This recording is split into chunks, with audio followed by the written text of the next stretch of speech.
Ако имаш iPhone, сега ще ти покажа 3 настройки, които трябва да смениш. Мразиш ли, когато това се случва? Ето как обажданията да не заемат целия екран. Влез в настройките, след това Apps и потърси Phone. Трябва да влезеш в менюто за Incoming Calls или входящи повиквания. Там избираш банер или цял екран. Втората настройка е за скриншотите. Ако си забелязал, когато направиш скриншот, той ти заема целия екран. Но можеш да направиш така, че да заема само малка част от него. Влез в настройки. След това General, Screen Capture и изключи опцията Full Screen Previews.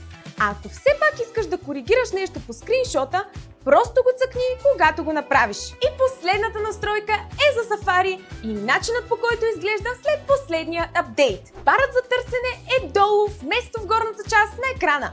Ако искаш да го смениш, следвай тези стъпки. Влез в настройките, след това Apps и намери Safari.